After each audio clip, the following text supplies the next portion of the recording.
안녕하십니까 구독자 여러분. 오늘은 26년 5월 31일입니다. 전국 9대도시 개인택시 넘버 시세 좀 알아보겠습니다. 먼저 대표님 본인 소개 좀 해주세요. 안녕하세요. 인천 개인택시 조합 지정업체 갈산상사 이원복입니다. 네, 대표님 이번 주에 개인택시 번호판 시세 변화가 좀 있습니까? 예, 서울과 대구가 소폭 하락했고요. 다른 타도시는 전주와 동일하게 진행되고 있습니다. 서울부터 말씀드릴게요. 서울은 1억 1,300만원, 전주 대비 100만원이 하락했습니다. 부산은 1억 600만원, 인천은 1억 2,900만원, 대구는 6,800만원, 전주 대비 100만원이 하락했습니다. 광주는 1억 3천만원, 대전은 1억 2,300만원, 울산은 1억 1,700만원, 세종시는 2억 2천만원, 제주도는 2억 500만원에 거래되고 있습니다. 네, 대표님 서울하고 대구가 좀 내렸네요. 예, 서울과 대구가 각각 100만원씩 내렸는데요. 내린 이유는 어느 도시나 비슷하지만은 전국적으로 고령 운전자들이 굉장히 많아요. 전국 기준으로 따졌을 때 65세 이상의 고령 운전자들이 거의 60% 이상을 지금 차지하고 있는 구조예요. 그러다 보니까 고령 운전자들이 어느 정도 나이가 돼서 이걸 파는데 매수자들이 뒷받침을 거의 못 해주고 있는 거죠. 젊은 층 유입이 돼서 많이 매수들을 해야 되는데 그러지 못하다 보니까 지역별로 등락폭이 있는데 서울 같은 경우에는 좀 많이 떨어지고 있는 상황이죠. 대구 같은 경우 역시 대구 같은 경우는 가장 큰 문제는 인구수 비례 택시 대수가 너무 많은 거죠. 타 도시에 비해서. 인천 기준으로 따졌을 때 인구수도 인천보다 월등히 대구가 좀 적거든요. 적은데도 택시 대수는 또 훨씬 많아요. 그러다 보니까는 올라갈 수 없는 구조를 가지고 있는 거죠. 예. 네. 그러면 서울하고 대구는 다음 주에도 조금 하향세로 계속 유지할 것 같은 그런 느낌인가요? 예, 약간 더 내려갈 것 같은데요. 큰 폭에 내리지는 않고 당분간은 이 시세를 좀 관망해 보셔야 될 것 같아요. 이 시세에서 더 크게 내려가진 않고 이 시세에서 소폭 내려가도 왔다 갔다 할 것 같아요. 네. 예. 인천은 왜 이렇게 변화가 없는 거죠? 예, 인천 같은 경우는 저번 주에 다른 업소에서는 매물을 못 팔아가지고 2,850에 파는 업체도 좀 있었는데 매물이 지금 없는 데는 없고 있는 데는 있는 상황이 된 거죠. 그런데 인천 통계로 봤을 때 지금 매물이 좀 딸리는 상황으로 다시 되돌아섰거든요. 지금 인천 시내에 개인 택시 매물이 거의 없어가지고 한 대 나오면 한 대 파는 형식이기 때문에 인천 같은 경우는 거의 매수자들고 매도자들이 거의 맞아 떨어진다고 보는 거죠. 그렇기 때문에 매물이 나와도 지체 없이 바로바로 팔리니까 현 시세 1억 2,900을 그대로 유지해서 지금 몇 주째 가고 있는 거죠. 예. 인천은 매물이 그대로 거래 나오면 이렇게 수요와 공급에 맞게 이렇게 거래가 된다 이런 얘기죠, 그죠? 그렇죠. 인천 같은 경우는 매수자들이 꾸준히 늘고 있는 상황이에요. 예, 지금 바로 교육을 못 받아가지고 매수자들이 한꺼번에 확 몰리는 상황이 아니라 그래도 나오는 매물이 그때그때 소화가 다 되는 거죠. 예. 어떻게 보면 지금 개인 택시 양수 교육 때문에 수요와 공급이 좀 맞아 떨어진다 이렇게 봐도 되는 건가요? 그렇죠. 살 사람이 한꺼번에 확 쏟아지는 게 아니고 교육생들이 일정 비율에 맞춰서 그 인원수만 꾸준히 유입되니까 거기에 맞춰서 진행하다 보니까 거의 맞아 떨어지는 현상이 된 거죠. 예.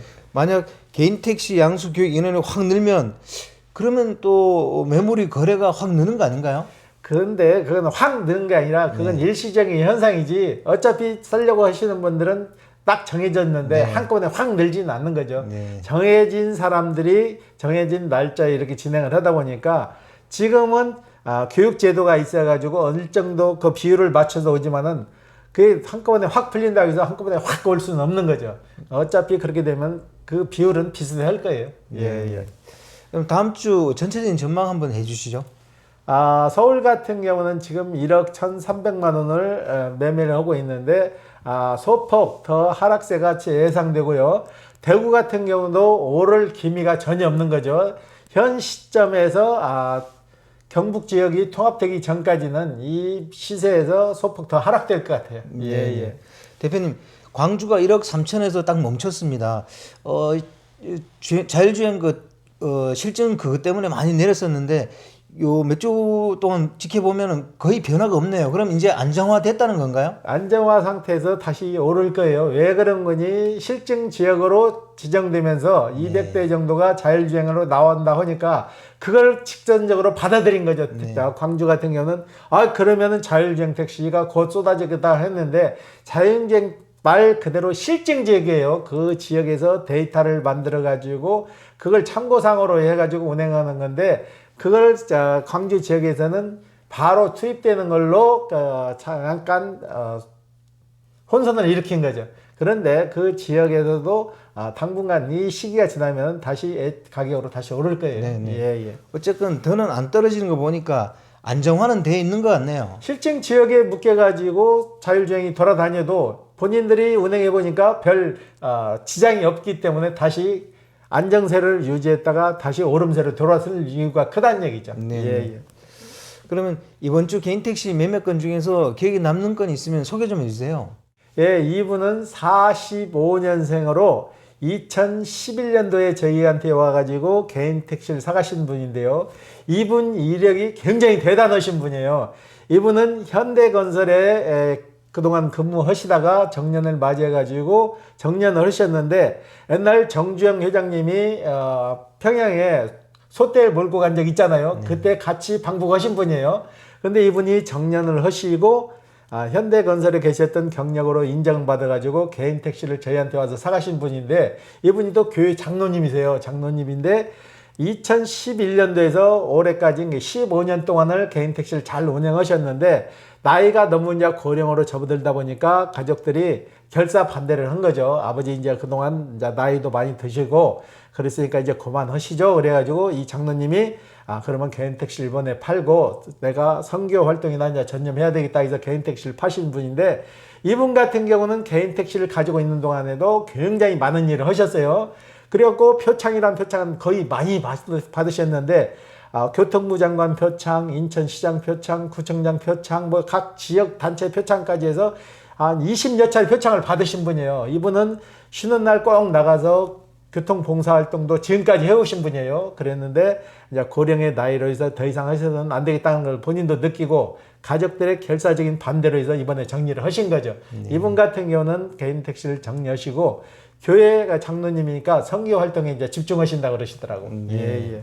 이제 두 번째 인생을 이제 마치고 또 세 번째 인생을 시작하시네, 그죠? 그렇죠. 그동안 이분은 종교를 가지고 교회 장로님으로 활동을 하셨는데 그동안은 개인 택시 하시면서 교통봉사도 하고 두 가지를 하셨는데 앞으로는 선교 활동에 더 집중하신다고 그러시더라고요. 예. 대표님, 오늘은 이제 최근 택시 업계가 로봇 택시 실증 사업에 참여하겠다고 이렇게 나섰습니다. 로봇 택시도 기존 면허 체계 안으로 들어야 한다는 택시 업계의 주장, 그 이유를 한번 제대로 짚어보겠습니다. 먼저 택시 업계가 자율주행 실증 사업에 참여하겠다고 나선 배경이 뭔가요?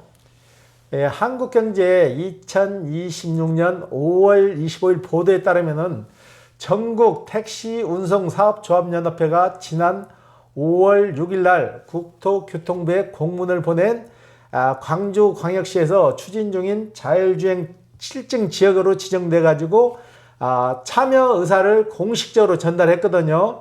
이 사업은 국토부가 총 610억 원을 투자해 가지고 국내 첫 도시 단위 자율주행 실증 프로젝트인데요.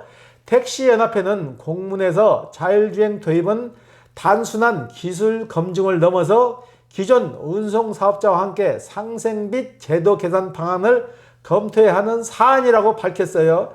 지금 실증 단계에서 참여하지 않으면 향후 자율주행 택시가 법과 제도의 기존 택시업계를 완전히 배제한 방법으로 실제적으로 운행할 수 있다는 얘기죠. 그래서 사전에 이걸 공식적으로 조율을 해가지고 이 단계를 거쳐가지고 진행한다는 그 의식이 많이 깔려 있는 거죠. 예.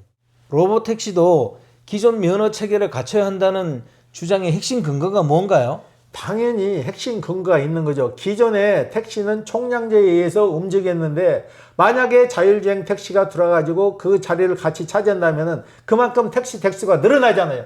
그렇게 되면은 기존에 하고 있는 택시 기사들이 피해가 늘어날 뿐만 아니라 일자리를 잃게 되는 거죠. 자율주행 택시에 의해서 일자리를 잃어서는 안 되는 거잖아요. 그래서 두 가지 정도 핵심이 있는데요. 첫째는 공정성과 형평성이 문제가 되는 거죠.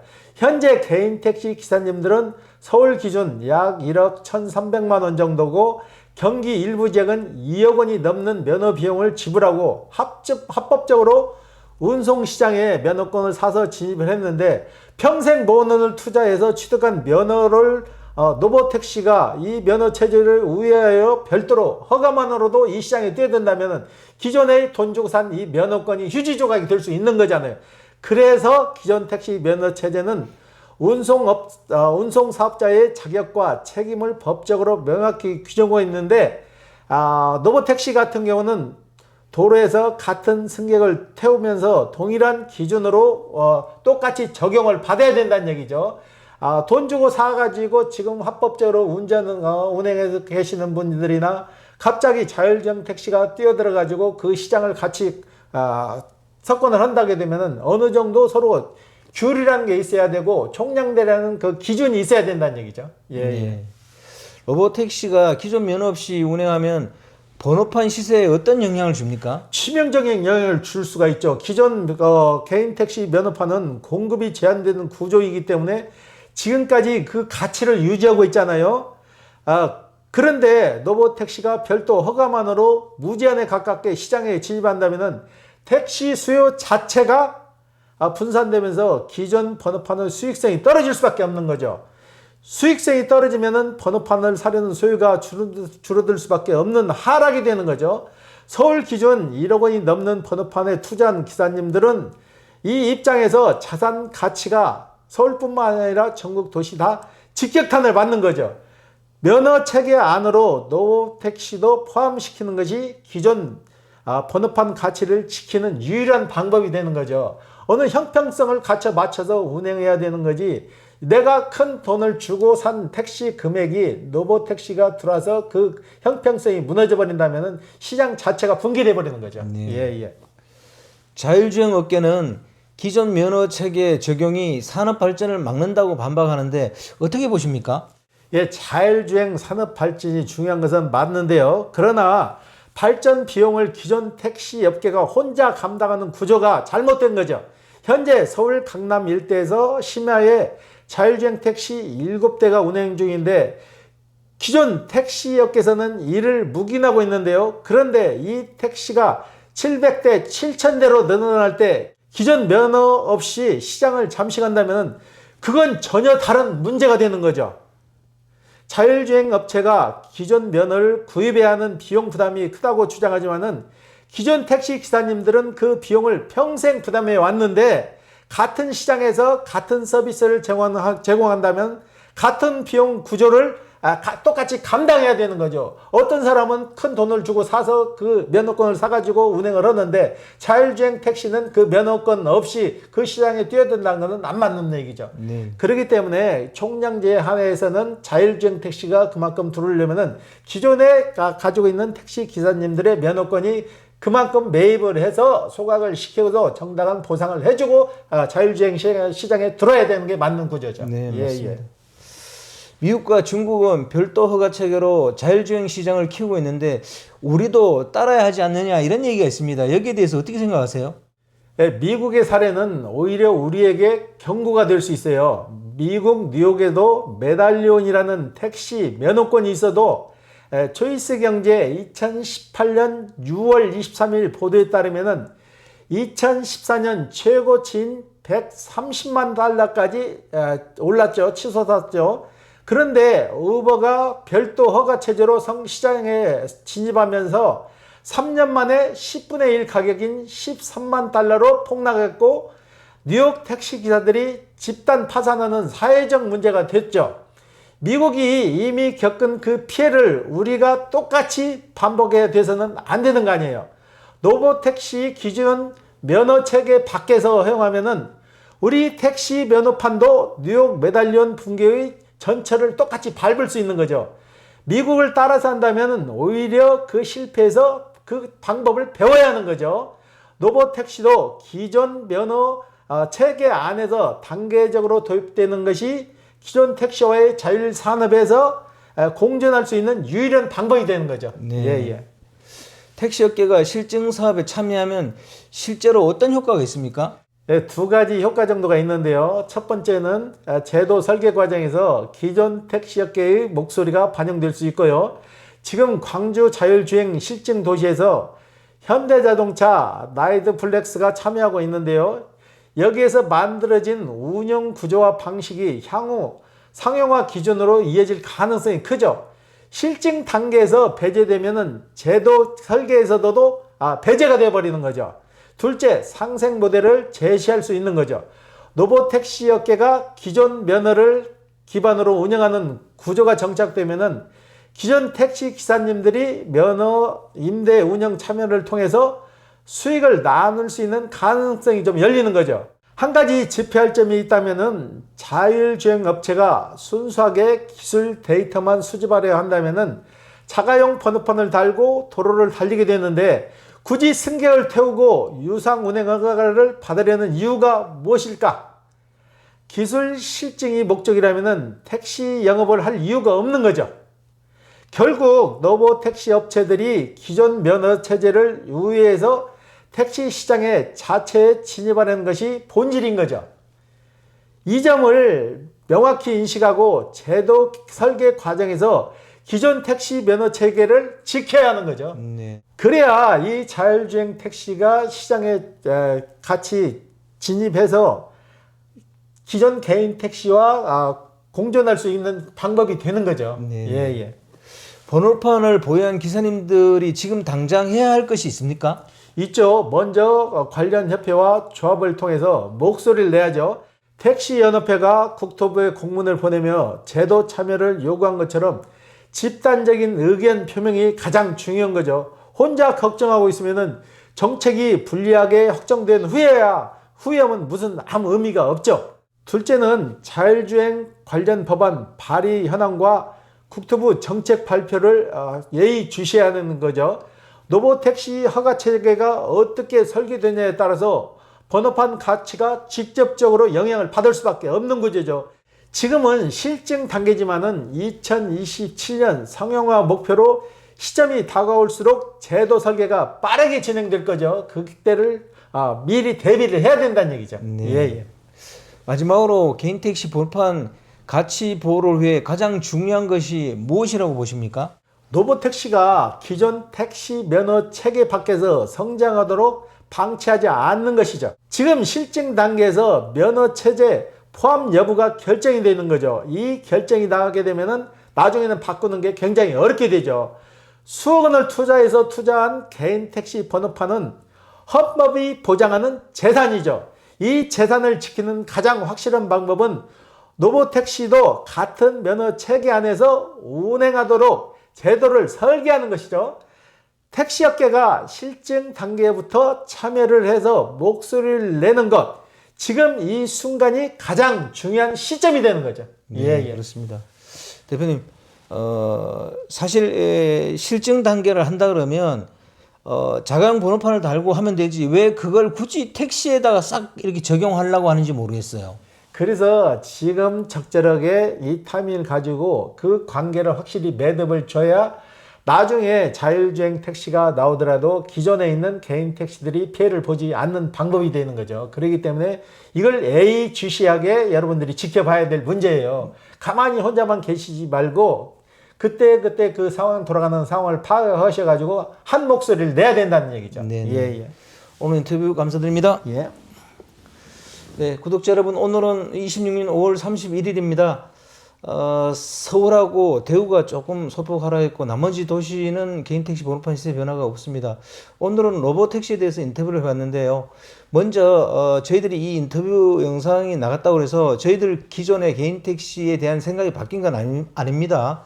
분명히 또 그런 댓글 다시는 분이 있을 것 같은데 저희들이 로보택시에 대해서 인터뷰를 한 것은 현실 정보를 구독자 여러분에게 전달해 드리기 위해서 만든 것이고요.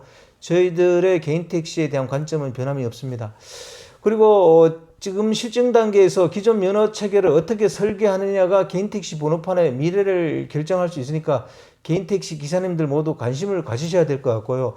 그리고 실증 단계에서 자료 수집 목적이라면 자강 번호판을 달고 자료를 수집한 다음에 일반 승용차에다가 그 소프트웨어를 탑재하면 되는데 왜 하필 택시 쪽으로 이렇게 자꾸 진입하려고 그러는지 모르겠어요.